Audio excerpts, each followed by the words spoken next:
Hello guys, I know I look like poo-poo right now. Double chin growing, fat, added on to my disgusting malformed body. I know guys.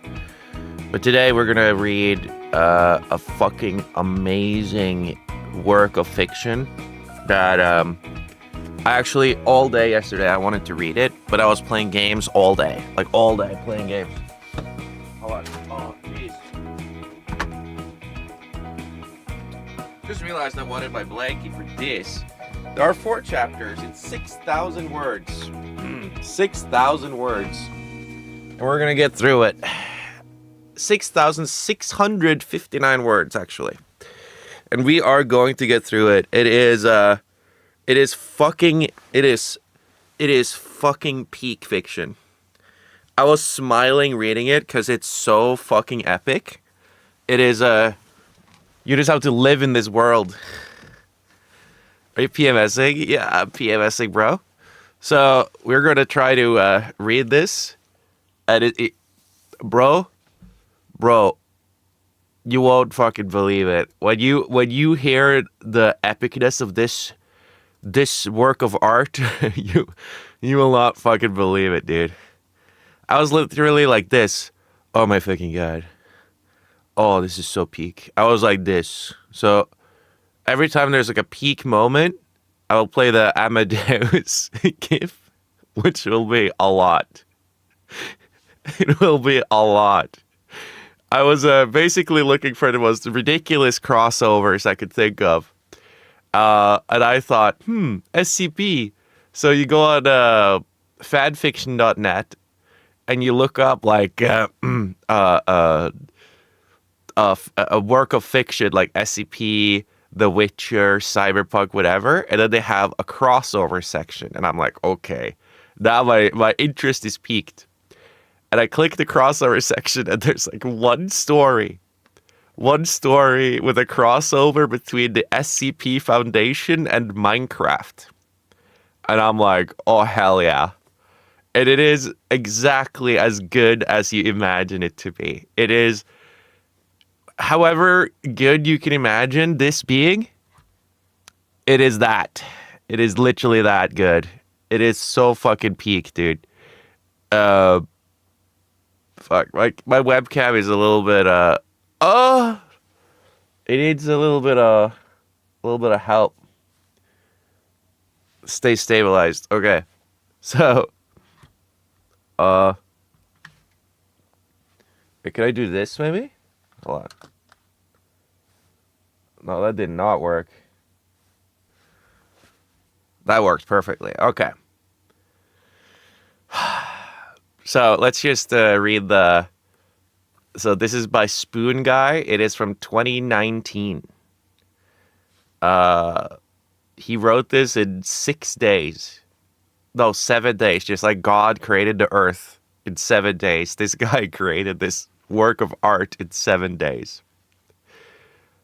It has 16 favorites, 19 follows, and I think like 9 comments. But it's so fucking good. Like I can't fucking believe this. I feel so blessed that I found this. So apparently the SCP Foundation. Hello, Parax. Apparently the SCP Foundation has been sent into the world of Minecraft. I don't know. Featuring humanoid villagers and most hostiles. For ultimate reading compatibility, imagine this world in an anime.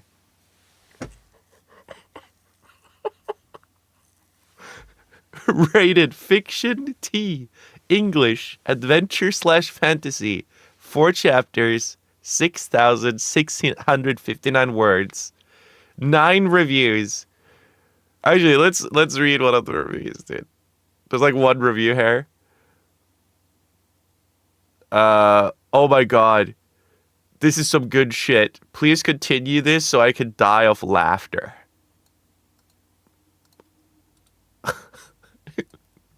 So, let's begin. So it will be a little bit confusing, but Just so you understand, when it says D93, da, da, da, this is whomever is the current protagonist.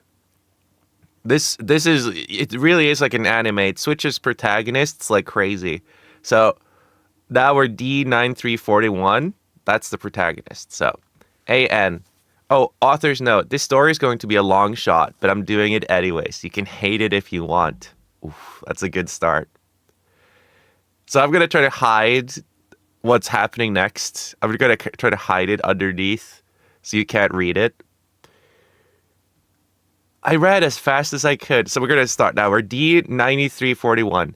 I ran as fast as I could down the hall towards SCP-173's chamber.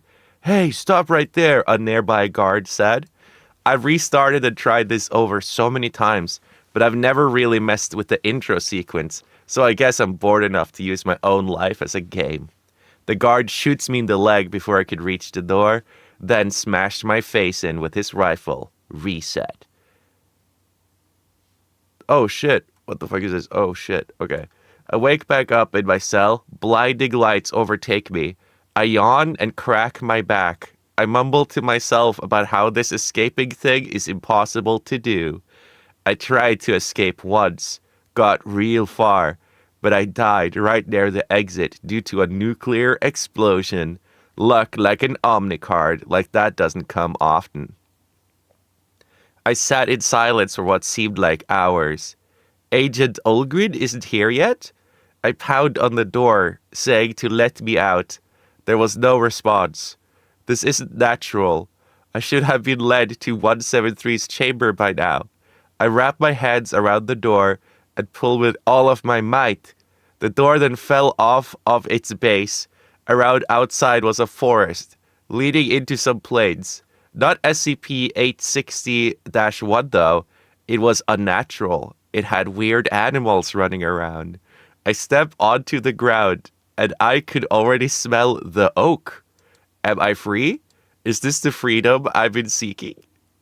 I smiled with the biggest smile I could manage. 999, eat your heart out.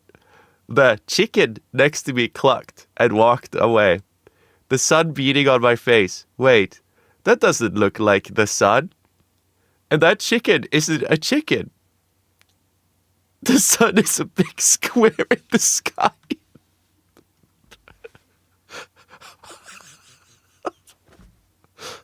Okay. The sun is a big square in the sky.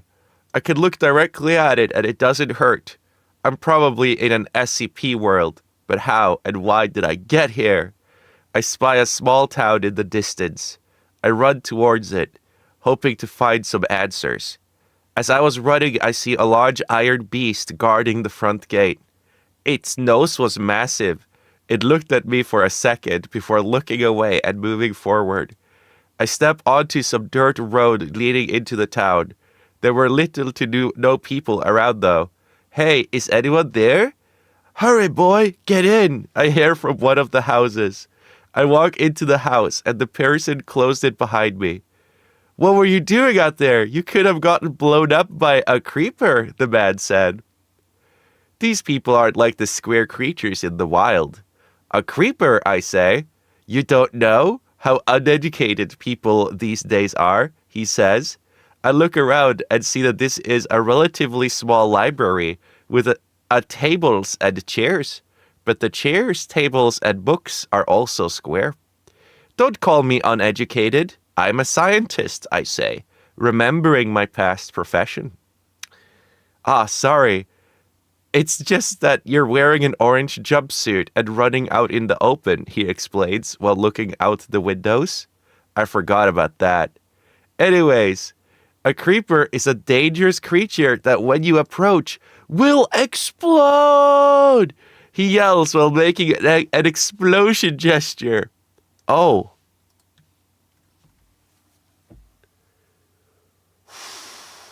It's so peak. It's so peak. They are dangerous, which is why we're hiding. They come out during the night and then they blow up our locals. If only we had some way to stop them. If they are that dangerous, then why not just make a wall around the village, I imply. Why haven't thought about that? And it's still day, so why are you hiding? Being extra safe. Okay, I say. These are probably the most stupid people. I sit down at the table. So, I'm new to around these parts.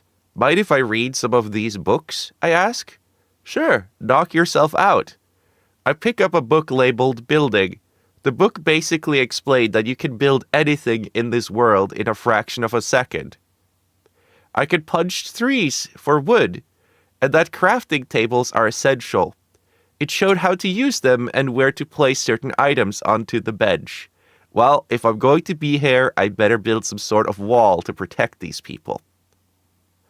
And now we change protagonist. Now it's 049, which means SCP-049.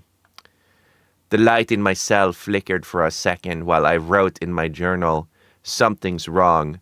I set my pen on the table, watching it slightly rock back and forth. I look behind me at the cell doors. They slowly open to about halfway until all the lights go out. 079 is back at it again, I guess. Back at it again, I guess. The outside of the chamber is extremely dark. I reached over to a candle I had on my desk and grabbed it. Lighting it was difficult, but I managed. I walk out of the room, slowly assessing my surrounding. It is some sort of cave, in which water is steaming. I set over a small stream of water and make my way upward in the cave. I then hear some groaning and moaning. Finally, some people to mingle with. I hold out my candle into the darkness and see some people, but they weren't the normal people I usually see. Their skins were green, with pitch-black eyes that seemed to absorb the light from my candle, and the way they walked seemed quite similar to my patients after surgery. They surrounded me and began hitting me. Fine. These things seem uncooperative. I grab a hold onto one of them, but they keep hitting. Usually this would have made them available for surgery. Guess I'll have to resort to other means. I look down at the candle in my hands and back at the creatures. Something catches my eye. I get an idea. In French, "All of you, leave my presence." The creatures seem confused at the language I'm using. In English, I guess you all don't understand my language, I say, waving around the fire in my hand. ... Okay, so now they're just being quiet instead of confused. I move around inside the circle they've made, shooing them away with my weapon. One of them stood into the circle, though, a male one with gold armor. He seemed confident in his chances. The man lunged at me with hunger in his eyes. I grab onto his shoulder joint and pulled. Multiple pops are heard, but the thing seemed unfazed. It bit into my shoulder, ripping off some of my garments. It hurt, but I lost no blood. I pull around the beast to its side and kicks its ankles inward. For having that just happen, the beast didn't cry out in pain. The other beings looked around at each other, worried. I run over past the circle to a wood plank that was a part of the cave walls. It seemed like this used to be a mining ground. I stabbed the board into the beast's leg. The whole place started to cringe. I hold the candle out to the board. "Please don't kill me!" It yells in pain. So the vile beast is able to speak, I say, inching the candle closer to the plague. "Please, it's not about me. If I die, then nobody will protect my family." "So, you're saying that you've only started this to fend for your kind?" I say menacingly. "Please, human, have mercy," he says. So good, dude. It's so fucking good. This is like fucking epic, dude. ... I reel back my hand from the board and dislodged it from his hamstrings. The beast stood up slowly, not bleeding a single drop of blood. "Thank you, human. That got me down to just 4 hearts." He stands up, bending his legs back into working order. I was confused about that heart thing he just said, but for now I keep walking upwards. Hey, don't leave, I hear from behind. A little childlike beast is punching my leg. You hurt my dad, and now you will pay. Son, no! The armored-clad monster picks up the child. You may go, sir. I'm sorry. Just don't hurt my family. Why would I have intentions for killing your family other than out of retaliation? I ask. Humans are vile beasts. The child screams before its mouth is covered by the father's hand. Wait, I just realized. Arg! I yell out. The monster's backed away from me. Sir, the man says. My cure. Your what? My cure doesn't work. Earlier, I touched one of the monsters and they didn't cure. Your cure? Did you drop something? Some ingredient for a healing potion, perhaps? I don't know about that second part, but usually when I come into contact with an infected individual, they get cured of the pestilence. The what? The scourge, the great dying. You know, nevertheless, it failed. I sit down on the cave floor, rocking back and forth. I don't know about this great dying disease but I know we can't get it, the man says. What sniff do you mean?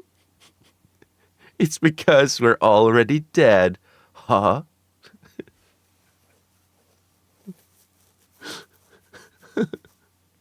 Holy fuck, dude. This is so fucking peak.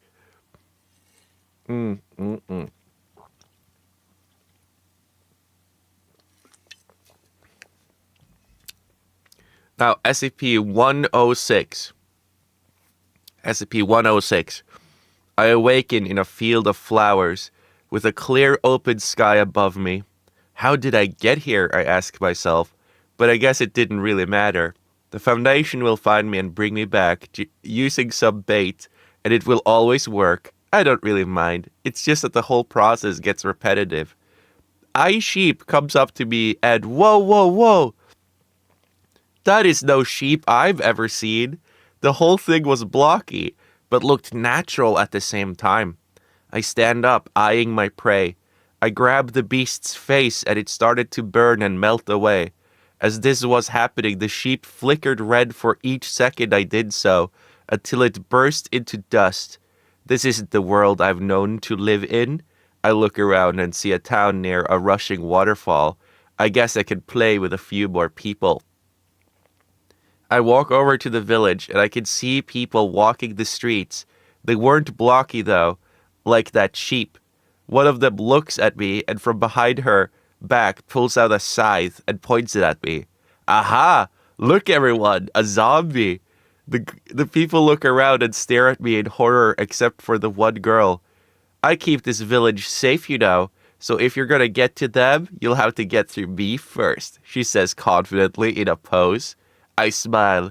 I challenge her, Well, I better show some examples to the rest of her friends. The people are cheering on the girl. She's probably the protector of this town.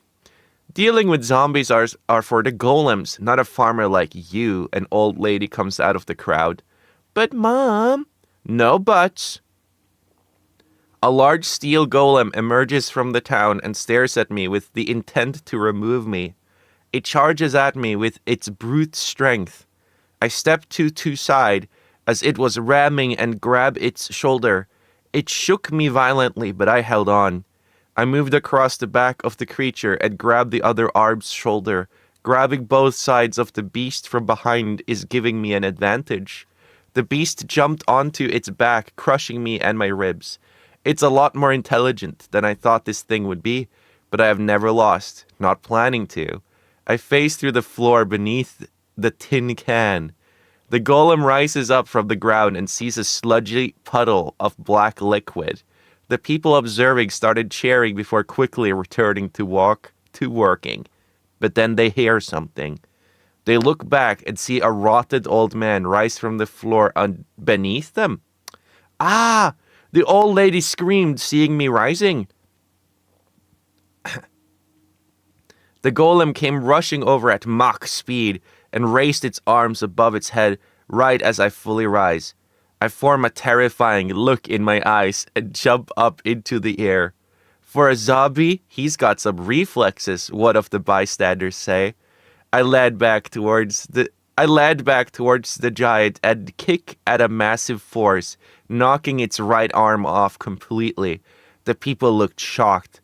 I land down safely onto the ground and strike a JoJo-style pose. The beast then falls apart into many consecutive parts. Peek, peek, peek. You see, when I grabbed onto the iron golem, it wasn't for attacking, but it was to weaken and rust its body.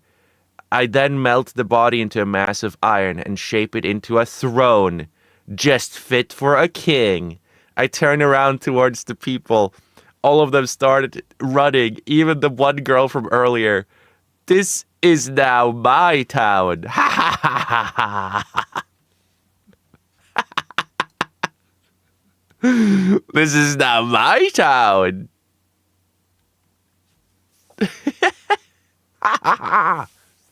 Next, please.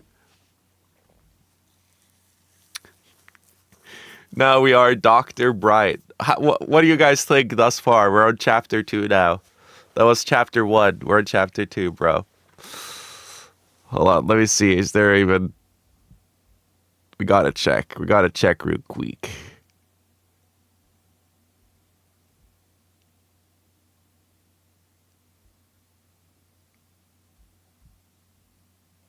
Ooh, we got 4 people in the audience. Epic. Nice. Very good, very good. At least some people are cultured. So the Dr. Bright saga is fucking insane. So I might have to full screen for this one, just to not spoil anything. I'm gonna full screen because I don't want to spoil anything. The moon was full tonight. So this is Dr. Bright. The moon was full tonight. Another day alone, though. The rest of the workers didn't invite me to Dr. Clef's party today, so I just spent hours sleeping in my office. But when I awoke from my dreaming, the moon was directly above me and I was on the dirt. I look around shocked. Everything was blocky. I better keep log of this. I reached around my lab coat and... Wait, I'm still in my monkey body. I need a humanoid one. But where would a D-class be out here in the middle of nowhere? I then stand up straight from where I was and start walking. People started running past me screaming, "Ook! I ook!"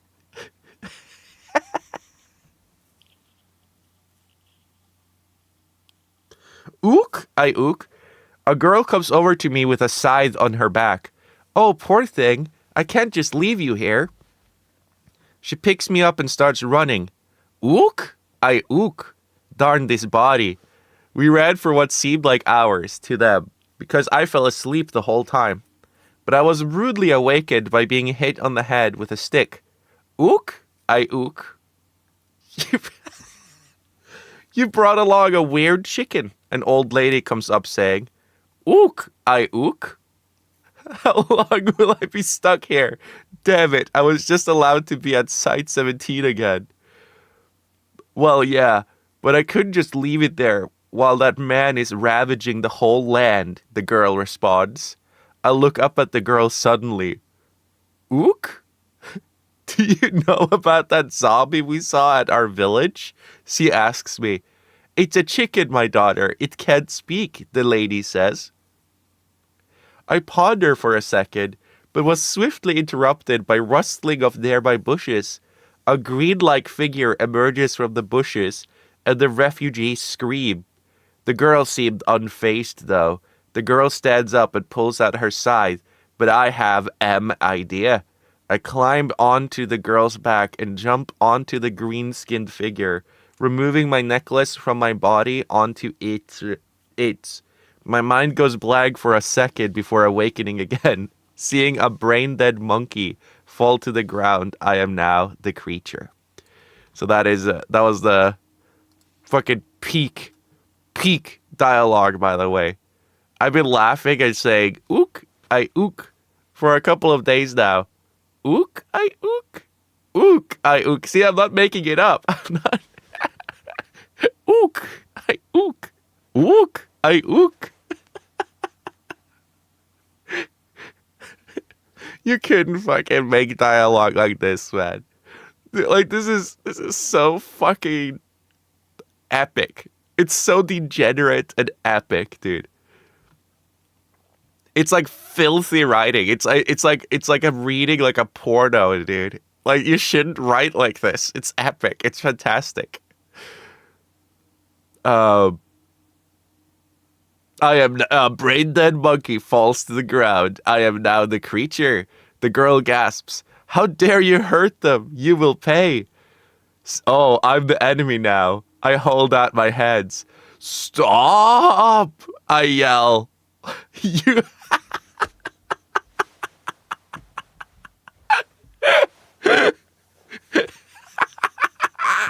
Oh my god, dude. This is so fucking epic. You hurt this chicken here. You must pay for what you've done. That thing isn't a chicken, you brain dead woman. I say, stretching my new arms. Huh? She says. It's a monkey. A primate. A primate, I say, cracking my back. The woman drives her weapon into my shoulder. I get knocked back from the shock, but there was no bleeding. I grab the weapon out of her hands and toss it to the ground. How about introductions before death? I say, smiling. She looks scared. Not another powerful zombie. My name is Personnel Director Jack Bright. You can call me Doc, or maybe Dr. J. I can settle with, oh God, no, if you want. You remember your past life? I'm so confused. I feel like I need answers. First of all, what's this ordeal about remembering my past life, I say? When you die and become a zombie, you lose all memories of your past life except for your name. A zombie? Oh, so that's what I'm possessing right now. Possessing? Stay away from my daughter, you vile beast, the old hag says. This amulet I have here is SCP-963, a curse I am bound to that allows me to live forever in whomever wears it. Right now, my consciousness was transferred from that monkey there into this zombie here. The girl pushes her mother to the side a bit and holds the 963 hanging from my neck. You've been cursed. Like the curse of binding, she says, letting go of my necklace. I don't know what that is, I say. It's a curse that is put onto armor that prevents anyone from removing that piece. The only way to break the spell is to break the armor, the old lady says. That's not exactly how this thing works, but thanks for the information. I have a question though, Jack. I have a question though, Jack. Do you know about anything about a really powerful zombie? The girl asks. What does it look like? Rotting flesh, black skin, vest? Laughs menacingly. Oh no. You do know? The old lady says. SCP-106, Object Class Keter. Sigh. We just call him Uncle Larry. You know it personally? The old lady yells, hitting me with a stick again. Ah! Stop it, Mom. You didn't even allow him to talk back. But, no buts. Just listen. Well, we don't know him personally. We just contained him, though it was difficult. Contained? To be able to tell you every single bit of our foundation would take months, okay? So just let me tell you about 106. Alright. Larry can phase through any and all physical objects, no matter the strength. When he touches anything, it produces a black corrosive liquid that rusts anything it touches, and it burns off skin. Larry can also transport you to its pocket dimension, where he's basically God. Oh. Oh. Bro. This shit is so peak. Just like, imagine being confronted with that fucking information and just going like, oh. It's so... I need a little sip here, dude, of this little...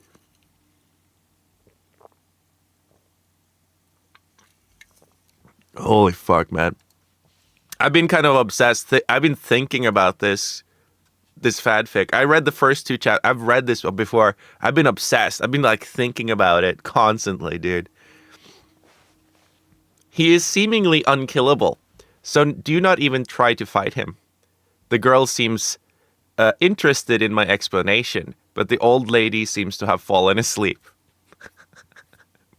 So SCP-035. I wonder who... Oh, yeah, I know that. Okay. I remained trapped there, just sitting around catching dust. It was boring, but I knew that at some point the Foundation will send a D class at me, so I waited patiently. I sensed someone coming towards me. SCP-035, we've decided to conduct some more tests. We're sending a D class in there. Finally. What is that sound? The microphone cuts out before activated again. Wait, no, please.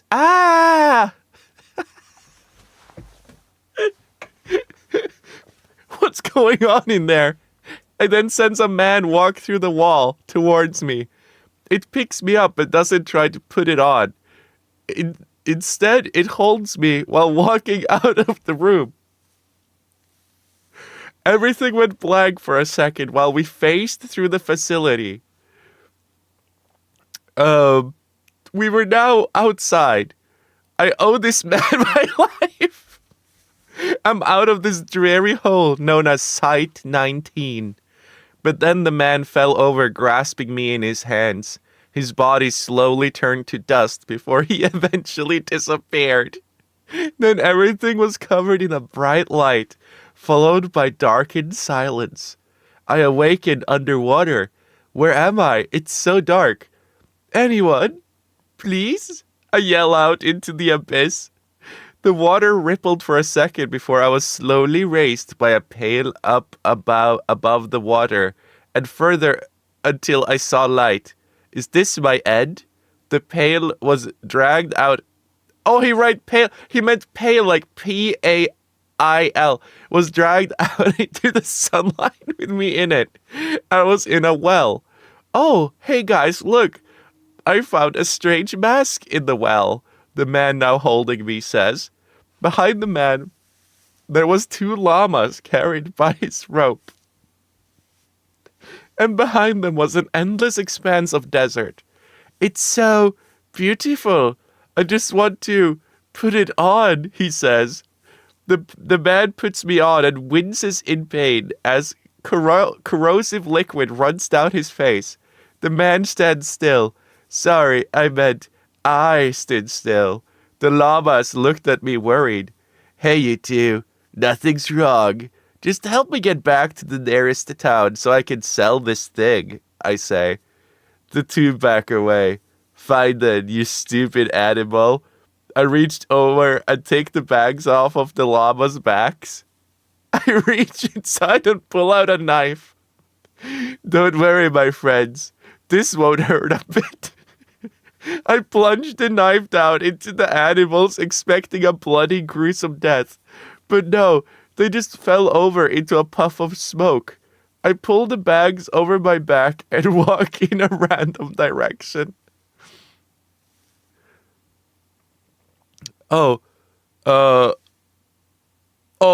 Parahax, did you write like short stories like this when you were a kid? Bro, this is actually the best shit ever. Like, I love this. 9:39:89. I slept in my cell waiting for anything to really happen.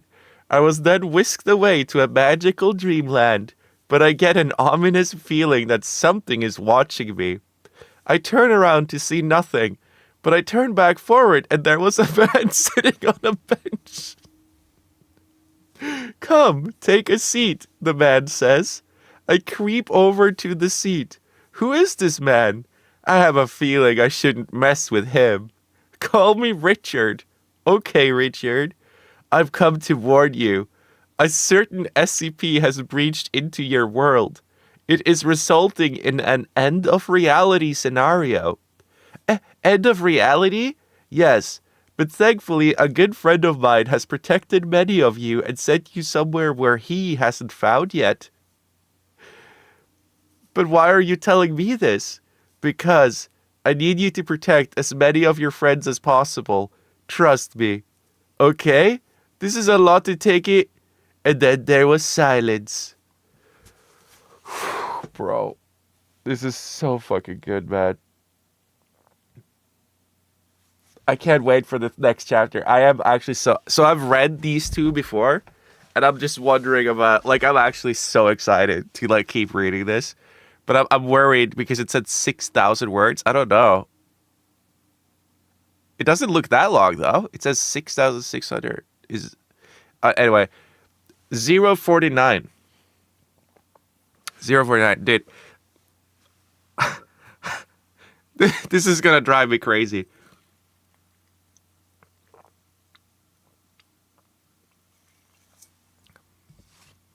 I bet this is like it's like a kid from South America or something. It's so fucking epic, man. Okay, 049. Oh, it's continuing the Plague Priest, 049. What do you mean by you are dead, I say? We're zombies, a species of mob that comes out comes out and terrorizes humans during the night. The doctors at my previous holding site said that my cure made people into zombies, but these aren't my creations. So my cure still works? I guess. I stand up. I need a patient. Mind if I set up my base of operations in this here cave, perhaps? Knock yourself out. But humans, the child speaks before held back by the armored man. I'm going out there for now to see where this cave has located.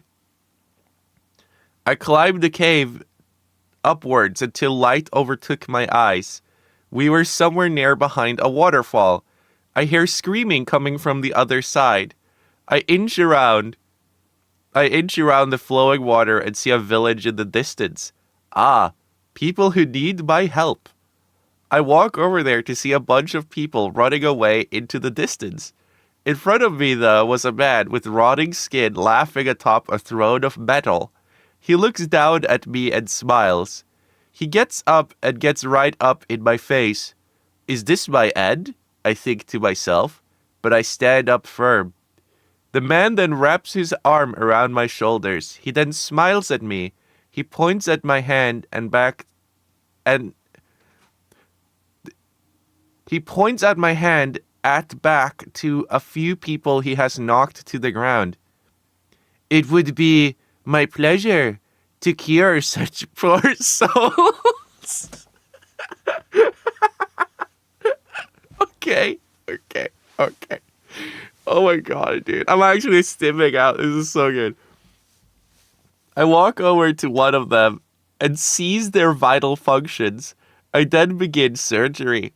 Thankfully, for some reason, there seems to be no blood spurting from this patient. Usually, I'd have to clean my hands afterwards. I grab some ingredients from my satchel and dab a few liquids here and there. Once I neatly tie up the patient into a neat little package, I move on to the next. I can sense multiple eyes peering into the back of my head as I do my work. I hear someone behind me. Hey there, bucko. I just got back from walking a few kilometers in the desert. I hear the man behind me say. I feel like I've heard that voice before. Hey, don't ignore me, old friend, the man says as I finish the patient. I look up at the blue-cloaked man in sandals. His face was that of a porcelain comedy mask. 035, I say. Good to see you, 049, he replies. We both were about to shake hands before he backs his hand away. I forgot that your curing process didn't have parameters, he says He says, head behind his head. I'm flattered you remembered. We hear a cough. Ah, it's you again, 035 says. 106 smirks. I don't know who you are, but I promised I'd repay my debt to you for earlier. Please, sire, let me help you on your world conquest. Thee are obviously a king. 106 seemed flattered. A dark and menacing voice boomed over us, seemingly causing the wind around us to change direction. Kneel, it commanded. So 035 followed. And so there were 3. What the fuck? Okay. Oh, D9341. That's the character from the very beginning. That's the D personnel. I grabbed some wood. Oh my god, this is gonna be. Oh my lord. Oh my lord. Ahem. He's gonna explain everything. I grabbed some wood from the librarian and placed them on a nearby table. In the book here, it says that you have to place the objects to craft with on specific squares on top of a crafting table. Do we have a crafting table around here? We have one over there in the corner. We usually just use it as a real table, though. So if you see crumbs and stuff on it, then that's why. Okay. I spy the table in the corner. I look at the book and flip to a bookmarked page. Sticks, it said. 2 plagues. I put the plagues in the order that the book said, and a puff of smoke appeared, turning the wood into sticks. This is a lot easier to do than chopping the wood with an axe. I flip back through the book, seeing if there is some way to make a wall. If I collect a lot of stone, then I can make bricks out of it, in turn making good material for a wall. But I don't think I'll be able to get that much stone by myself. I used the remaining sticks and wood to make exactly one wood axe and 1 wood sword. I walk outside and go for a walk with my sword on my back. Hey, it's dangerous out there. In broad daylight? When the danger doesn't appear? Yup, stand down. I keep walking down the path. At the end of the long, narrow road laid a quite firm and well-kept home. It had a slight heat coming from the front porch, and I could see an anvil sitting near one of the house's posts. A woman comes out of the house and spies me walking up to the home. "Why, hello there, you seem new around here," she says. "Yes, I am. I seem to have been sent away from my homeland, and I was wondering if there was any way I could stay here. I really don't want to hide with that librarian all day while the sun is up and nice." "Ah, you mean the professor. He always says things that get people paranoid, but I guess he's why we survived for so long. My name's Eliza. What's yours?" D9 Benjamin. You may call me Dr. Walker, though, if you want. "How about Ben? It's less mouthful." "Sure. What's this place you got here?" "This is both me and my dad's house and my dad's workplace." "Oh." He's a blacksmith, and recently he found some unknown material he can't weld with his tools. It's taking everything out of him recently, so I have to take my time off of my farming job to help him with basic human functions.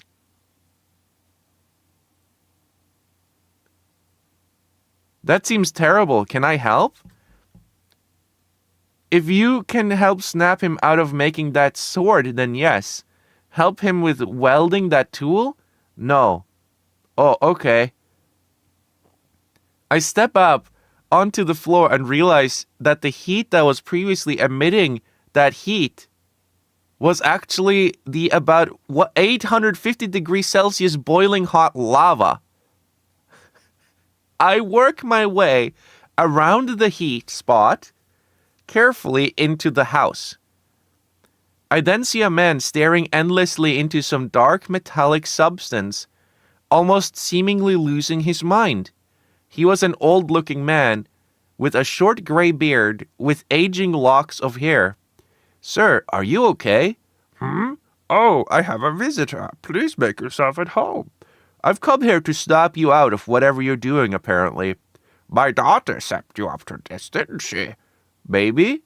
The man stood up, and I realized that he is much taller than me. It looks as if he could hit his head on the doorframe. I then see he has no shirt, revealing rippling abs.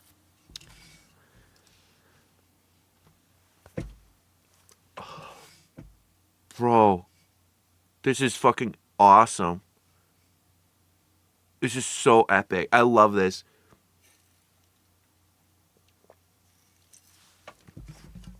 It's like out of nowhere. "I can't stop now. Sorry, sir. I can't let this village down." "Why?" Good question. "A terrible misfortune has fallen upon our brothering village by the waterfall a few kilometers east. A friend of my daughter's sent a letter via parrot to our village, but since everyone is paranoid about a creeper attack that will most likely not come, we were the only ones to listen to the message. I must make the ultimate sword out of this material so I can banish the evil demons over yonder. But I've come across a roadblock, as you see. I don't have the ability to weld this material just yet, but it will come." Okay. Oh, a new character, Iris Thompson. "I awaken in the grasping hands of something under me. I look up and around to see the forest looming over me. Everything was strange and blocky. It was unsettling, to say the least. I slowly get up from my place of rest and hear a sticky sound from beneath me. A large, flattened, orange, gelatinous mass started coagulating together.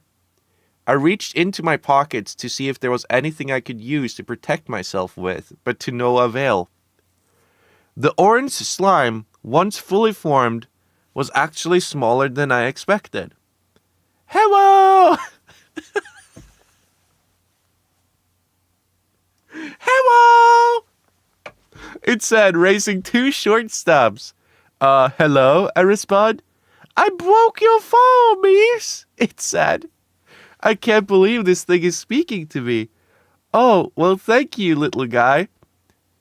"Oh, and when we both you, I found this little photo thingy." Is that? I snatched the camera from the slime's nubs. I look it over. "This is my camera. I thought the Foundation had it in containment." "They capture a lot of stuff." I could see. "Well, what's your name?" "The friendly science man called me 999. "Well, 999, my name is Iris. Nice to meet you," I say, grabbing a hold upon the slime. Once I grab 999, I instantly start feeling more happy being around them. We hear from behind some bushes. Hurry, we don't know what's out there, so we should hide. "Sure, miss." I grab the slime and we duck into some bushes. The noises got louder as we see some gray-skinned, giant-nosed, axe-wielding men. I thought I heard someone over here. Guess not, sir. We should do a perimeter check, just in case, though. It doesn't hurt to be safe. "Right, sir. The mansion will be kept safe." The two men walked away into the forest. Oh my god. No, there's no drinking today. There's no drinking, guys. But, dude, there's one more chapter, and then we're done. One more chapter. Is this like the magnum opus?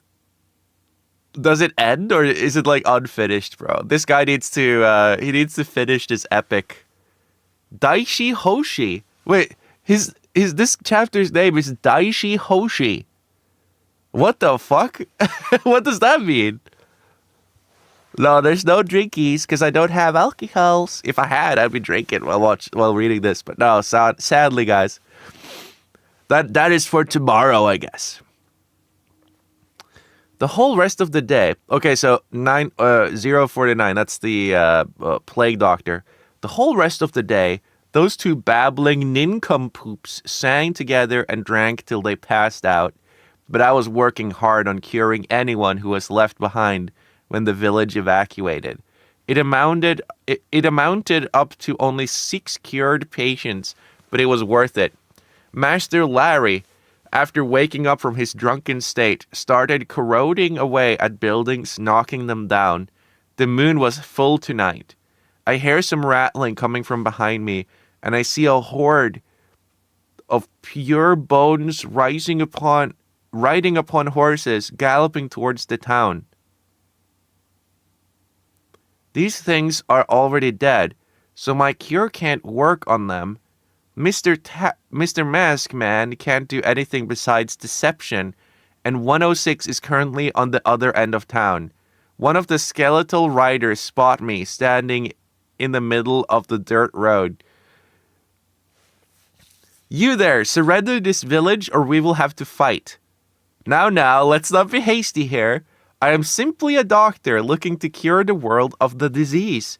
You have no ill will towards me. Besides the fact that your kind have slaughtered millions of ours. But as you can see, I have cured these poor people. I gestured towards my patients. You wouldn't want the disease that plagued this town to spread further, I honestly don't care. Disease doesn't plague us. The skeleton rattled their bones. Oh. Dude, oh. I start running back to the cave. You can't run from us. I slide behind the waterfall and down the dark steps. Shoot, I must have left my candle back at the village. I can hear the galloping approaching there. I start running down into the cave. The armored zombie looked up at me. What's wrong, sir? I'm being chased by skinless people. The zombie looked over at the now odd-fit skeletons with bows. You, he whispered. Aha, so we meet again. The skeleton cried out into the night. I thought you went on a round-the-world adventure. With your posse? And why have you come to my cave? To track and kill this human. Don't tell me you've gone soft now for these fleshy varmints. Don't try and turn the tables on me. I know all about your deception now, Hoshi. No. Daichi, you in turn were the fool. The Japanese names. What the fuck? Why do they have... Daichi, you in turn were the fool for falling for my mere distractions, while I took your home as my own. You turned everyone I knew against me, and when they were no longer useful to you, you just threw them out like trash. They were weak, you poor ignorant fool. It was the best thing for you guys. The skeleton grinned with dark intent. The last time I saw you, you burned down most of the forest, including multiple mob shelters and your own family abodes. Anyone too brain dead is to be put out of their misery. But since the last time I saw you, I have acquired a new power. The skeleton laughs maniacally before holding up his left arm. The arm had 2 bronze bracelets hanging off the arm. The skeleton then drops its bow and breaks it. Huh? Daichi expresses. As you can see, I have broken my only weapon. So here, face me. Show me what you're made of, he says. Now that I see you clearly, Daichi then holds up a makeshift torch made from the mine shaft walls. The skeleton is now in full lit up view. Hoshi expresses. Your bones are a different shade. In fact, you don't have bones at all. You have bone white skin. Aha, so you've noticed, you ignoramus fool? I thought originally that he was a skeleton because of how bony he looked and the fact he is surrounded by skeletons. But in fact, he's just a really malnourished, pale white man. Hoshi holds out his left hand and pull back the upper bracelet in a knocked bowstring fashion. An incorporeal bow appears in Hoshi's hands. Now feel the mighty wrath of Hoshi the Terrible. The bowstring is let go, releasing a massive amount of energy. A bone rips through Hoshi's skin, striking the shoulder of Daichi. Daichi winces in unmeasurable pain, but no blood was drawn. My mighty bow can launch my own bones as projectiles at over 300 meters per second.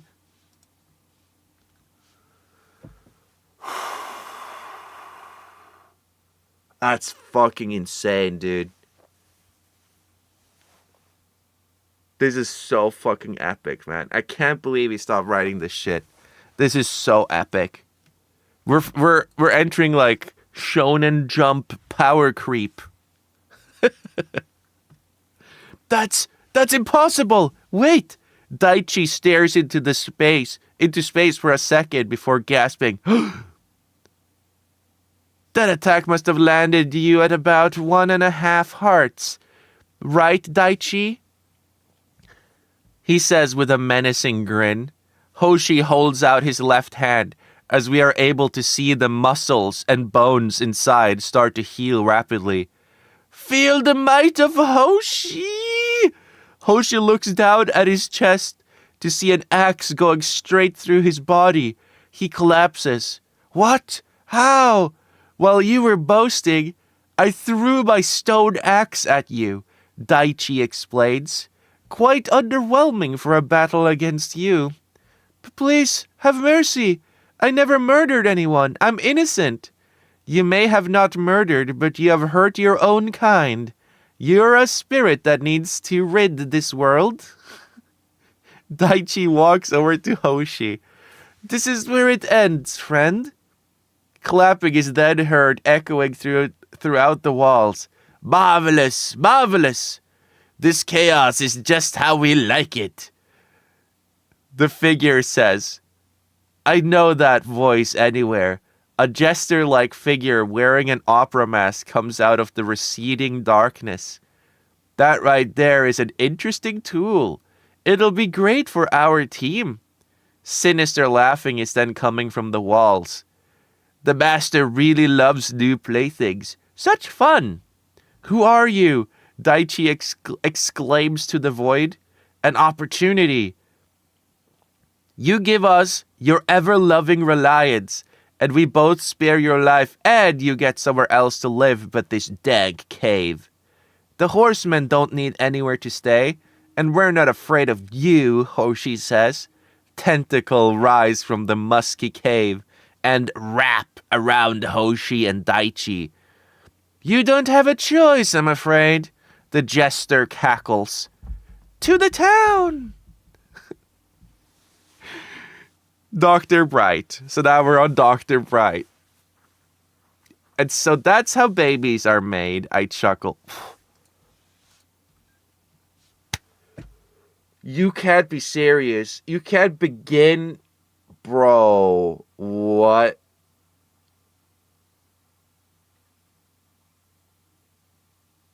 What the fuck did I just read, dude?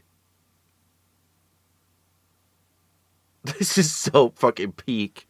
Hold on.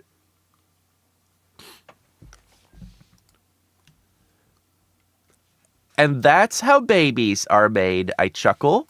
Why is Jack sitting in a corner talking to himself laughing? The scythe girl asks her mother. He's been like that for how hours, honey, the old lady replies. Ma'ams, a man approaching says, you've got a letter from the Plains village via parrot.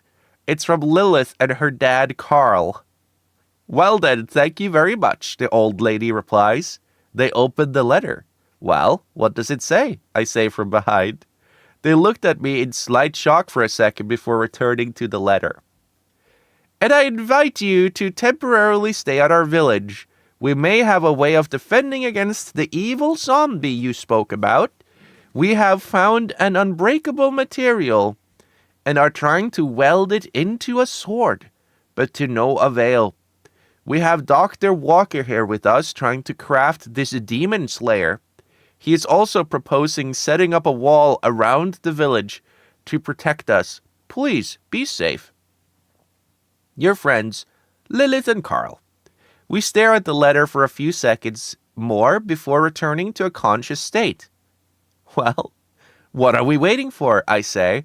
I pick up a bunch of refugee items and carry a few children on my back. To the village! Just lead the way, princess, I say. Don't call me that. Call me Anna. This is brutal that he didn't write more. He didn't write more.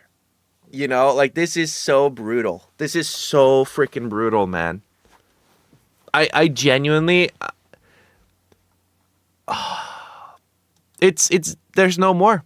4 chapters.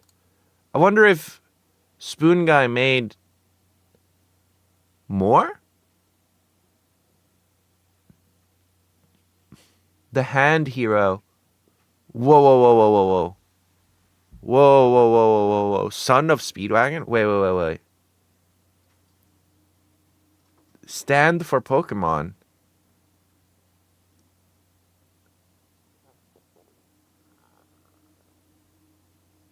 I need more. Yes, more. A perfectly normal work experience at Freddy's.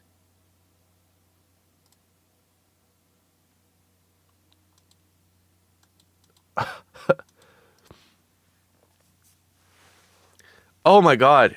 Okay, let's read this one too. This is from the same the brilliant artist behind the SCP one. This guy's epic.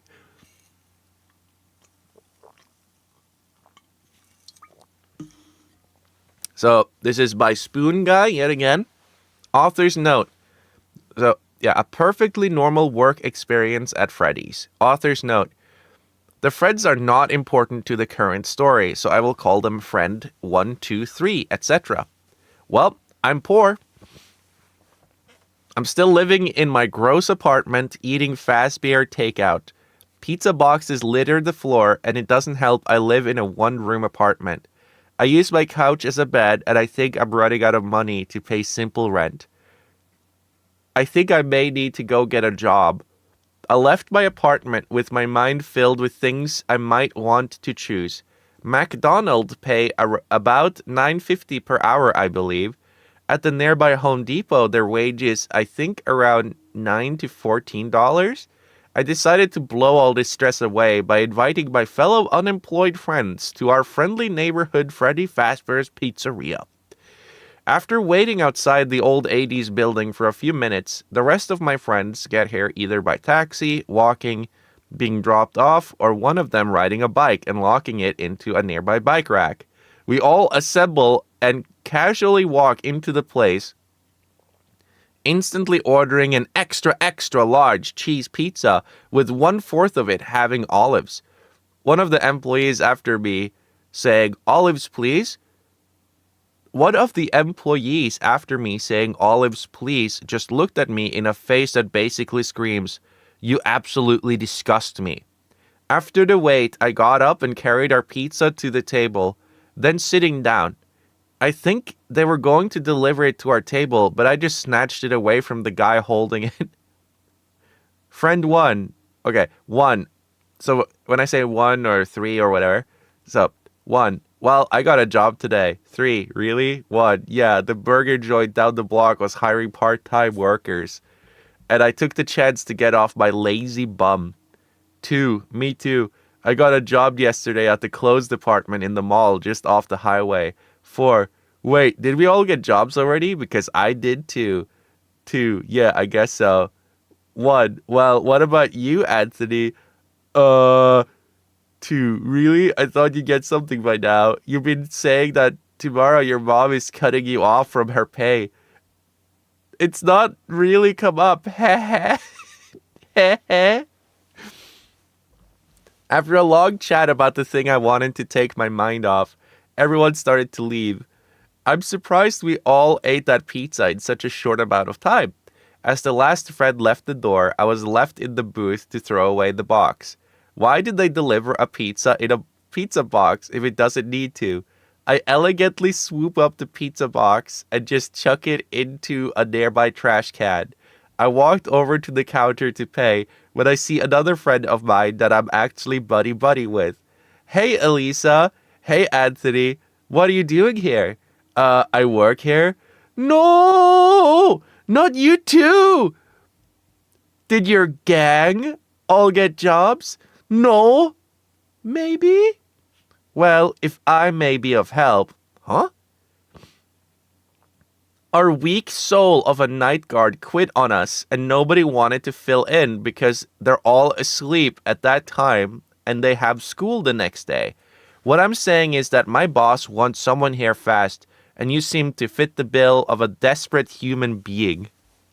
Oh my God. But I've only had work experience in helping at a gym. Why would anyone hire me? Because I say so, you're hired. Huh? What does that mean?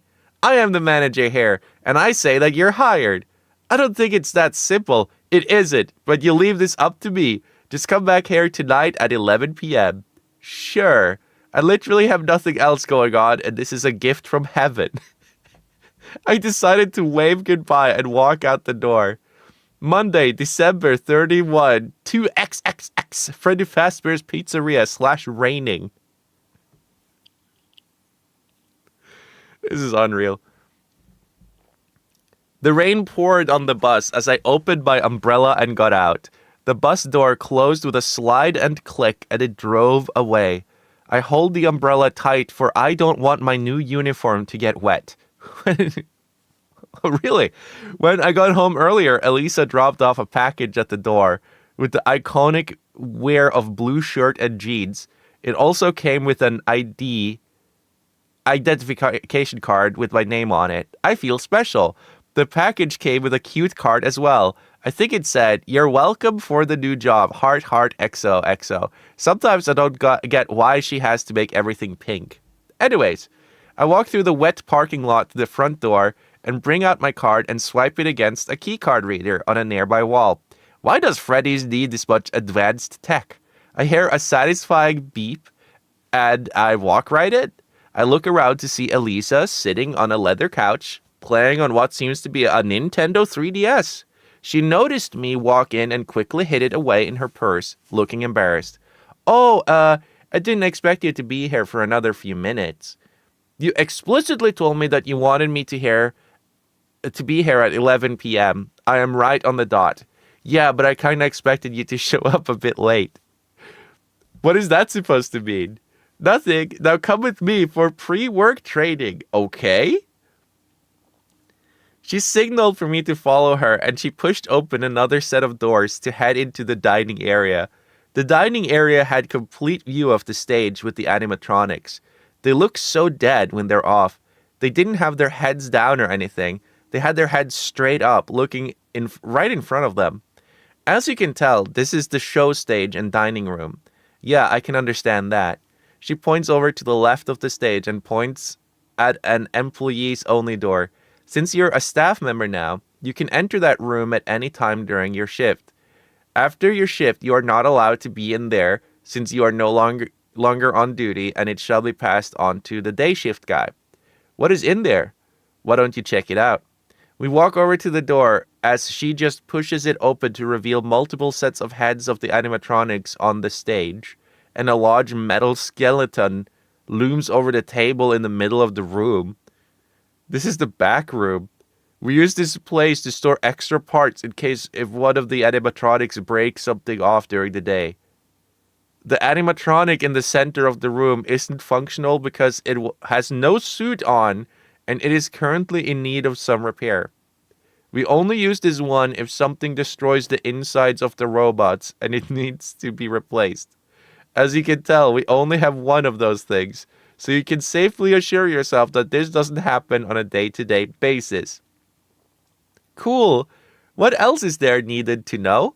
If you follow me. She leads me out of the back room and back into the dining room. She then points to the bathrooms on the other side of the room. I feel you two are acquainted? Shut up. She walks over to the other side of the room and then do a sharp right and open the doors to the kitchen. You are probably not going to need to go in the kitchen, but you may need to if you hear something strange coming from here. The camera is down in this room because one of our chefs threw a plate like a frisbee. They were fired later that day. She then quickly grabs my hand and leads me out of the room and points down the nearest hallway. Down there is your office. I will show you that later. She then tugs against my arm again as she leads me down the other hall, stops halfway, and enters a closet. This is the storage closet. We store stuff in here, winky face. Okay. She then exits the closet and heads down the hall. Like she wants to fuck. She wants to fuck him.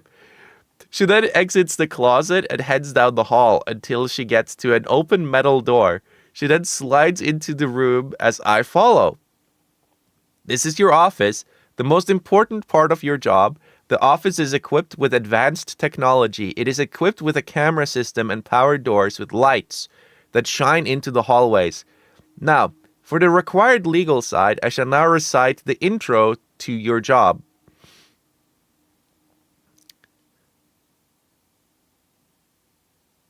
Welcome to Freddy Fazbear's Pizza, a magical place for kids and grown-ups alike, where fantasy and fun come to life.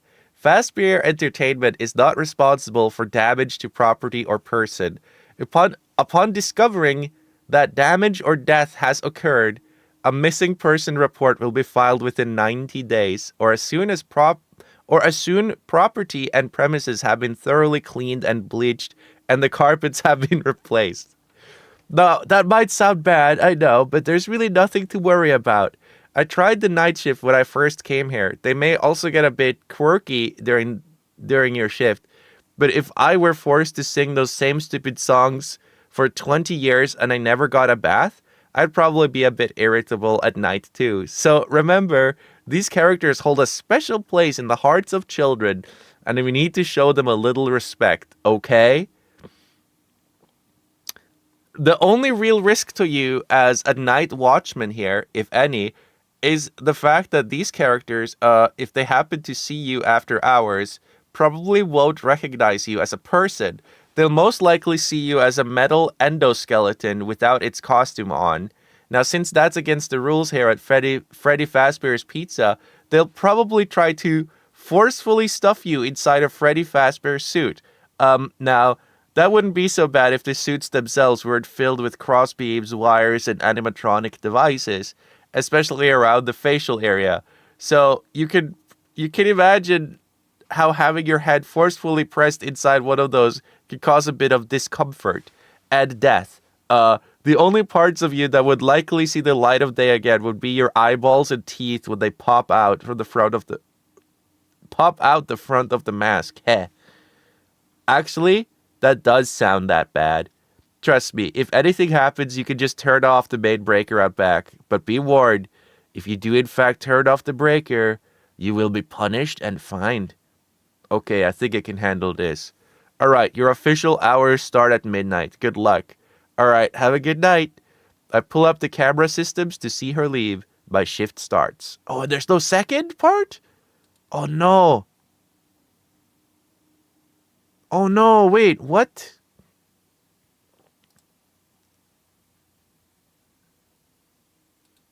Bro.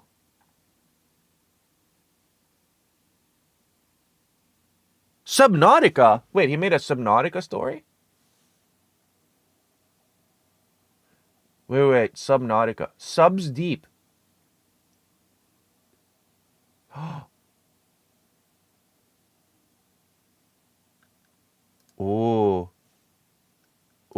Oh shit, this guy has a lot of chapters with the Subnautica. This is epic. Wait a minute. How many reviews? 29 faves, 5 reviews. Huh? Seriously, respond. I've been waiting for you. I am getting annoyed. What the fuck? Okay, I don't want to read that though, but the so I want to find Witcher. Some Witcher story or Witcher. Games Witcher. And then what you want to do is you want to click crossovers over here. And what I want to find, there's Witcher, Harry Potter. What the fuck? Game of Thrones. Okay, so what I want, SCP, or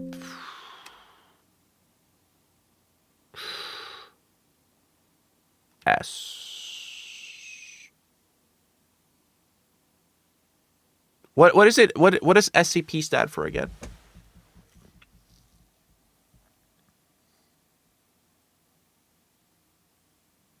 There's like SCP, the Elder Scrolls. What the fuck? Wait a minute.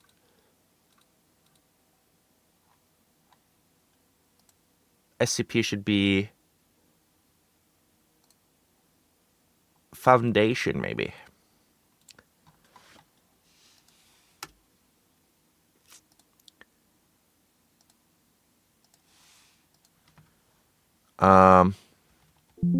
What?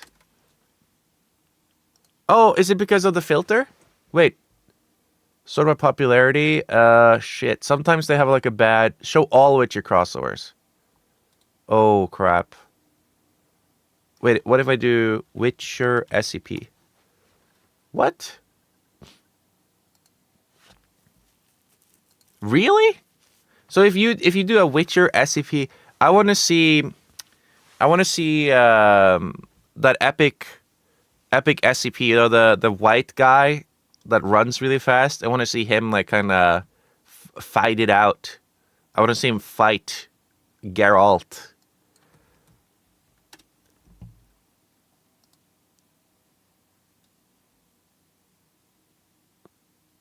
SCP Foundation Mythos crossovers.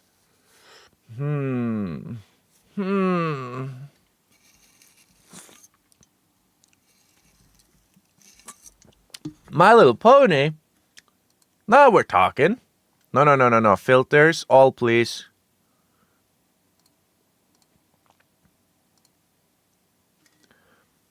Blowjohn 2. This time it's Ek.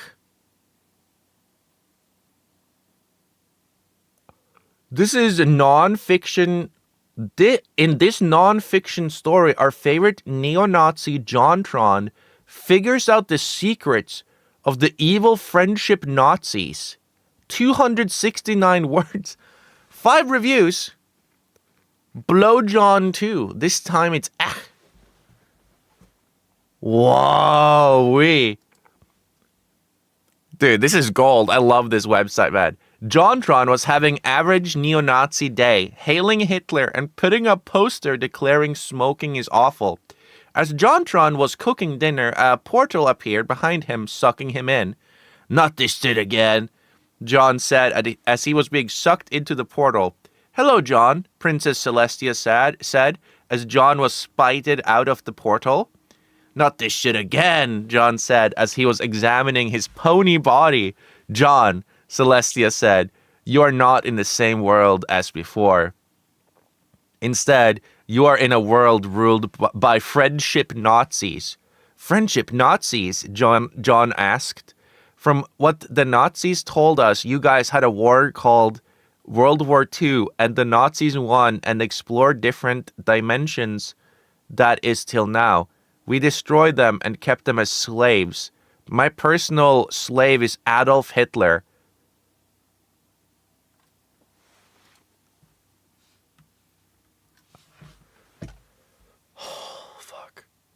How is it so good? How do they keep doing it, bro?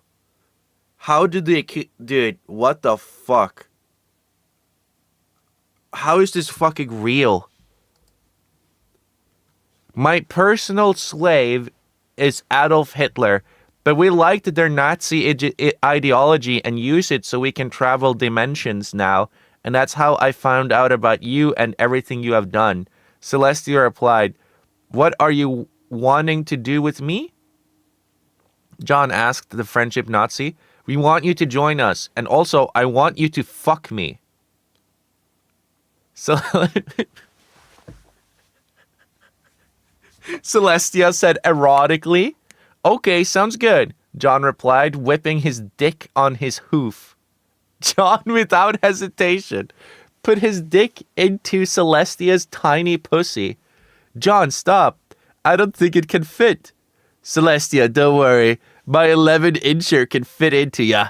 John then jammed his dick into Celestia's tight, moist pussy. They were ramming into each other for hours, yelling and moaning at each moment they could, until finally John came into Celestia's virgin pussy.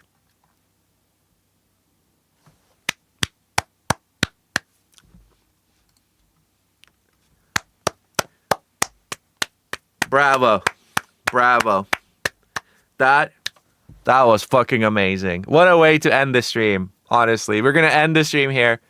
I just couldn't sleep, and I was like, I want to read some fucking fanfictions. But holy, dude. So, guys, I hope you enjoyed this fanfic reading stream. That last one was fire. That was so fucking peak. I can't fucking believe it. But that was all I wanted to really cover today. That was all. I'm not even kidding. I just wanted to read epic fanfics, bro. So I'll see you guys on the flip. See you guys later. And yeah, I will look for more epic fanfics. I'd probably read them privately and like never do a stream like this again. Unless the comments really want me to. So, I guess I'll see you. Bye! Mwah!